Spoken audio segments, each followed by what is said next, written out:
बिस्मिल्लाहिर्रहमानिर्रहीम। अस्सलाम वालेकुम डियर स्टूडेंट्स। आज हम पढ़ने जा रहे हैं सोर्सेज ऑफ ऑर्गेनिक कंपाउंड्स का टॉपिक जो है कोल। सोर्सेज ऑफ ऑर्गेनिक कंपाउंड्स में हमने ये पढ़ा था कि ऑर्गेनिक कंपाउंड्स हम पौधों और जानवरों दोनों से हासिल कर रहे होते हैं। पौधों के हमने लिविंग और डेड प्लांट्स दोनों के सोर्सेज पढ़े थे। उन डेड प्लांट्स के सोर्सेज में हमने कोल भी पढ़ा था। तो कोल जो है नंबर 1 पे वहाँ पे आता है। तो कोल जो है हमारे पास ये ज़्यादातर कार्बन ही होता है, मोस्टली कार्बन है। इसमें ज़्यादा मिकदार में कार्बन पाया जाता है। उसके अलावा भी इसमें डिफरेंट एलिमेंट्स पाए जाते हैं, हाइड्रोजन और ऑक्सीजन। तो ये 3 तरह के एलिमेंट्स इसमें मौजूद हो सकते हैं। उसके बाद अगर आप कोल की बात करें तो उसका कलर कौन सा होता है, हमारे पास ब्लैक कलर होता है। कोल जो है वो ब्लैकिश होता है। उसके बाद हाई प्रेशर और टेम्परेचर इसके लिए रिक्वायर्ड होता है। हाई प्रेशर और टेम्परेचर के मौजूद होते हुए ये क्या करता है, एक अमल करता है जो लकड़ी से कोयला बनता है। तो उस अमल को कहते हैं कार्बोनाइजेशन। कार्बोनाइजेशन की हमारे पास डेफिनेशन कुछ इस तरह होगी कि the process of changing of wood into the coal at high pressure and temperature is called carbonization. High temperature और प्रेशर पे जो लकड़ी है उसका कोयला बनना हमारे पास, इसको कार्बोनाइजेशन कहते हैं। कार्बोनाइजेशन के अमल के बाद लकड़ी जो है वो मुकम्मल तौर पर कोयला बन जाती है। अब ये लकड़ी और कोयला बनना, ये कार्बोनाइजेशन ये लाखों साल तक जारी रहती है, फिर जाके लकड़ी जो है वो कोयला बन जाती है। और यहाँ पे जो लकड़ी है हमारे पास उसके अंदर 40% कार्बन होता है। तो जब नॉर्मल लकड़ी होगी तो उसमें 40% कार्बन होगा, और जब वो एग्जैक्टली कोयला बन जाए जो बेहतरीन किस्म का कोयला होता है तो 90% उसमें कार्बन पाया जाता है। और आप ये पढ़ चुके हैं कि जितना कार्बन ज़्यादा होगा उतनी हमारे पास जलने की सलाहियत ज़्यादा होती है। जब हमने प्रॉपर्टीज़ पढ़ी थी ऑर्गेनिक कंपाउंड्स की तो वहाँ पे हमने ये देखा था। उसके बाद आ जाती हैं जी टाइप्स हमारे पास कोल की। तो इसकी 4 टाइप्स हैं हमारे पास। नंबर 1 पे पीट, फिर लिग्नाइट, फिर है हमारे पास बिटुमिनस, और फिर चौथे नंबर पे है एंथ्रासाइड। अगर आप पीट की बात करें तो पीट के अंदर 60% कार्बन पाया जाता है हमारे पास। और उसके बाद हमारे पास जो लिग्नाइट है उसके अंदर 70% कार्बन पाया जाता है। अब पीट जो है उसका डिफरेंट यूज़ है, लिग्नाइट का डिफरेंट यूज़ है अकॉर्डिंग टू द डिमांड। जो हमारे पास पीट है उसे भट्टों में इस्तेमाल किया जाता है ईंटें पकाने के लिए, और डिफरेंट पर्पसेस के लिए उसे इस्तेमाल किया जाता है। मतलब आग जलाने के लिए, जो मुख्तलिफ जो है तिक्का कबाब वाले भी आपको पता है वो जला रहे होते हैं कोयला, तो वो लोअर किस्म का कोयला होता है। उसके बाद लिग्नाइट जो है 70% इसे इंडस्ट्रीज़ में इस्तेमाल किया जाता है लिग्नाइट को। और उसके बाद हमारे पास तीसरे नंबर पे आता है कोयला, वो वाला है हमारे पास बिटुमिनस। बिटुमिनस के अंदर कार्बन होता है जी 80%।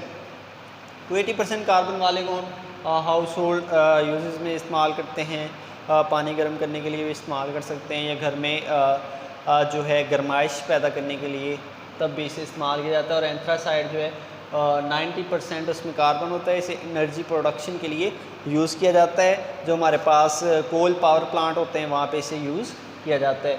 उसके बाद आती है हमारे पास कोल गैस, जो इसी कोयले से निकलती है जब ये कार्बोनाइजेशन का अमल होता है हाई टेम्परेचर और प्रेशर पे, ठीक है। ये डिस्ट्रक्टिव डिस्टिलेशन इसकी होती है। उसके बाद जो है वहाँ पे कोल गैस बनती है, हमारे पास कोल तार बनता है, फिर अमोनियम लिक्कर बनता है, और एंड पे कोक बनता है। तो यहाँ पे देखें कोल गैस। कोल गैस क्या होती है जी, मोस्टली मीथेन, ये ज़्यादातर मीथेन गैस होती है। मीथेन गैस से आप काफ़ी फेमिलियर हैं। ये मीथेन गैस कौन सी होती है जी, CH4, जिसे हम घरों में इस्तेमाल करते हैं, हाउस होल्ड यूज़ होता है इसका, घरों में इसे इस्तेमाल करते हैं कुकिंग के लिए, पानी गर्म करने के लिए, ठीक है। इसको हम इस्तेमाल कर रहे होते हैं। उसके बाद बात आती है हमारे पास कोल तार की। कोल तार जो है ये भी इसी से डिराइव है, कोल से। तो ये कोल तार जो है एक ब्लैकिश लिक्विड होता है जिसके अंदर 200 से ज़्यादा ऑर्गेनिक कंपाउंड्स पाए जाते हैं। उन 200 से ज़्यादा ऑर्गेनिक कंपाउंड्स को हम डिफरेंट तरीक़ों से अलहदा कर सकते हैं। उसके बाद हमारे पास आता है जी अमोनिकल लिक्कर। अमोनिकल लिक्कर नाम से ज़ाहिर है कि अमोनिया और वाटर का एक कम्बिनेशन होता है जो हमें यहाँ से हासिल होता है ज़मीन से। तो ये अमोनिया और वाटर के कम्बिनेशन को हम फर्टिलाइज़र्स खादें बनाने के लिए और डिफरेंट तरह के केमिकल्स बनाने के लिए इस्तेमाल कर रहे होते हैं। उसके बाद हमारे पास आता है जी कोक, लास्ट पे जो एक रेजिड्यू है जो एंड पे बच जाता है, इसमें 98% कार्बन होता है। इस कोक को हम रिड्यूसिंग एजेंट के तौर पे इस्तेमाल करते हैं। रिड्यूसिंग एजेंट्स आप 9th क्लास में पढ़ चुके हैं कि कोई भी ऐसे कंपाउंड्स होते हैं जो दूसरी चीज़ को रिड्यूस करते हैं और ख़ुद क्या हो जाते हैं, ऑक्सीडाइज हो जाते हैं। 9th क्लास की 7th चैप्टर में आपने ये पढ़ा था, ऑक्सीडेशन और रिडक्शन। तो ये हमारा जो टॉपिक है वो है सोर्स ऑफ ऑर्गेनिक कंपाउंड। जो हमारे पास कोयला होता है जो हम डेड प्लांट से उनकी कार्बोनाइजेशन से हासिल करते हैं, इसके अंदर ज़्यादातर जो होता है वो हमारे पास कार्बन ही होता है और ये हाई टेम्परेचर और प्रेशर पर बनता है। कार्बोनाइजेशन के अमल से वुड जो है वो कोल में चेंज हो जाती है और इस अमल के लिए लाखों साल जो है लग जाते हैं। उसके बाद हमारे पास इसकी 4 टाइप्स हैं जी, पीट, लिग्नाइट, बिटुमिनस, एंथ्रासाइट। चारों टाइप्स जो हैं उनमें डिफरेंट अमाउंट ऑफ कार्बन पाई जाती है और डिफरेंट उनके यूजेस हैं according to their carbon percentage. उसके बाद हमारे पास कोल गैस की बारी आती है कि कोल गैस को ज़्यादातर मीथेन उसमें होती है और उसको हम यूज़ करते हैं, हाउस होल्ड यूजेस घरों में इस्तेमाल करते हैं या फिर उससे कंप्रेस नेचुरल गैस बना लेते हैं। उसके बाद हमारे पास आता है कोल तार जो कि एक लिक्विड होता है ब्लैकिश, उसमें 200 तरह के कंपाउंड्स पाए जाते हैं, तो उनको भी हम इस्तेमाल करते हैं। और फिर हमारे पास आ जाती है नंबर 3 पे अमोनिया लिक्विड, जो अमोनिया और वाटर का कम्बिनेशन है, उससे फर्टिलाइज़र्स और डिफरेंट तरह की चीज़ें इस्तेमाल की जाती हैं, बनाई जाती हैं, केमिकल्स।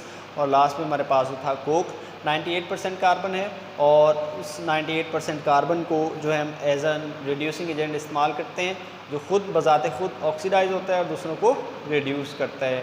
तो उम्मीद है कि आपको कोयले की समझ आ गई होगी, उसकी टाइप्स की समझ आ गई होगी और कौन कौन सी चीज़ें जो है कोयले के साथ ज़ेर ज़मीन बन रही होती हैं उनकी समझ आ गई होगी। मिलते हैं अगले टॉपिक के साथ, अपना ख्याल रखें, अल्लाह हाफ़िज़।